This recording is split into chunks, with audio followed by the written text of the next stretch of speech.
నేను చెప్పిన కదా వచ్చిన 10 మంది టీఆర్ఎస్ వాళ్ళు ఈ నెలలో వచ్చే నెలలో పోయేందుకు రెడీ అవుతారు. బీఆర్ఎస్ లోకి పోతారా, బీఆర్ఎస్ లో పోతారా, బీజేపీలోకి పోతారా, కాలం నిర్ణయిస్తారు. చెప్పండి. నేను చెప్పేది ఏముంటుందన్నా, కొన్ని సమస్యల్ని కాలం పరిష్కరిస్తుంది. మొన్న అమిత్ షా అంటున్నారు, ఓపికగా ఉండు.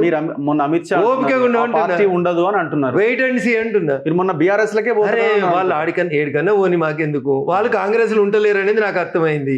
ఎందుకంటే గద్వాల ఎమ్మెల్యే పోయి కాంగ్రెస్ ఫ్లెక్సీలలో నా బొమ్మ ఎట్లా పెడతారని కేసు పెట్టిండు. అదే గద్వాల ఎమ్మెల్యేకి రేవంత్ రెడ్డి కాంగ్రెస్ కండువా కప్పాడు. వేటు పడాలా వాళ్ళ మీద? బై ఎలక్షన్ రావాల్సిన అవసరం ఉందా? విషయాలు మనం మాట్లాడుకుంటుంటే ఎందుకు అది మాట్లాడాలి కదా. కోర్టులో, సుప్రీంకోర్టులో పెండింగ్ ఏమున్నా మనం 4వ తారీఖు రేపే ఉన్న విషయం చెప్పొచ్చు. అరే అట్లా మాట్లాడితేనే నాకు ఒకసారి కంటెంప్ట్ ఇచ్చారు మా జడ్జిలు. మళ్ళీ పంచాయతీ కోర్టుకి వ్యతిరేకంగా ఏం మాట్లాడడం కదా. రేపే రాజ్యాంగం ప్రకారంగా రేపే ఉంది. రేపటిదాకా రేపు సాయంత్రం 3 ఉన్నాయి.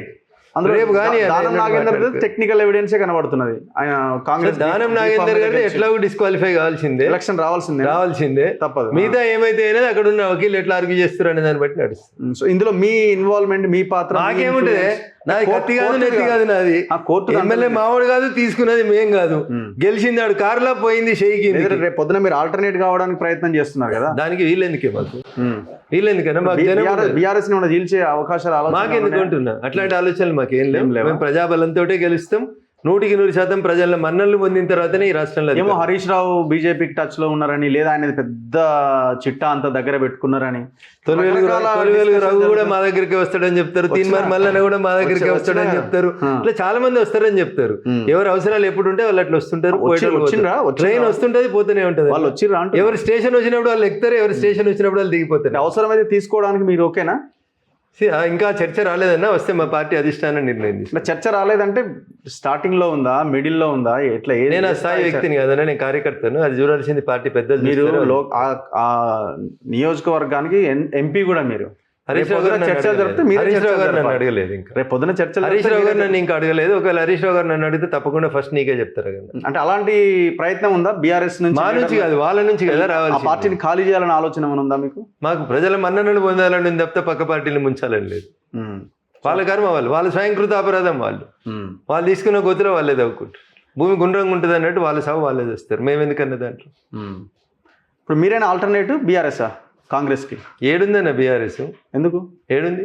ఇప్పుడు ఆయన రేపో ఎల్లుండో భారీ బహిరంగ సభ పెడతాడు. 5 లక్షలు పైసలునే పెడతాడు. 10 ఏళ్ళు దోషిరు, మస్తు పైసలు ఉన్నాయి పంచని జనానికి. ఏమైతుంది? 38 మంది ఎమ్మెల్యేలు ఉన్నారు. వాళ్ళకి ఏమైతుంది?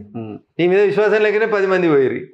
ఇంకొంచెం గట్టిగా అయితే ఇంకా 10 మంది పోదురు. కానీ ముఖ్యమంత్రికి ఆలు లేదన్నట్టు, చూడు లేదన్నట్టు ఎవరు సరిగా లేకపోతున్నా. కేసీఆర్ మళ్ళీ రావాలి, కేసీఆర్ ఉండాలి అని కోరుకుంటున్నారని పదే బీఆర్ఎస్ వాళ్ళు ప్రచారం చేస్తున్నారు. ఫామ్ హౌస్ కి రావాలనే కోరుకుంటారు. అందుకనే పోయిండు ఫామ్ హౌస్ లో ఉంటున్నాడు. ఇంకెందుకు మళ్ళీ ఇంకేడికి వస్తాడు? ఇంకా ఆలోచన చేస్తలేరా కేసీఆర్ బాగుండే అన్న ఏమైనా ఆలోచన ప్రజలు ఏమైనా చేస్తున్నట్టు అనిపిస్తుంది? నాకైతే అనిపిస్తలేదు. మీకేమైనా అనిపిస్తుందో నాకు తెలియదు. నాకైతే అవకాశమే లేదా ఇక బీఆర్ఎస్ కి? ఉంటే మెదక్లు ఎందుకు ఓడిపోతారండి వాళ్ళు పార్లమెంటు? జోకులు వేస్తారని. సార్ పుట్టి 100 అంటాడు, 6 అడుగులు ఉన్నాయంటారు, కొడుకున్నారంటారు, బిడ్డున్నారంటారు. ఎట్లా పోయిందే మరి మెదక్? ఇప్పుడు దానికి ఏం చెప్తారు? నువ్వే చెప్తివి. నువ్వే చెప్తివి 17 ఇట్లలో టీఆర్ఎస్ గెలిచే ఒక సీటు మెదక్ ఎంపీ అని చెప్తివి. నువ్వేంది? నీలాంటి వాళ్ళు అందరూ ఇట్లా పట్టుకున్న వాళ్ళందరూ అవే చెప్పుకుంటూ తిరిగి ఇంకేముందన్న? ఉన్నూరులోనే వాయిగా ఇంకేముంటుంది?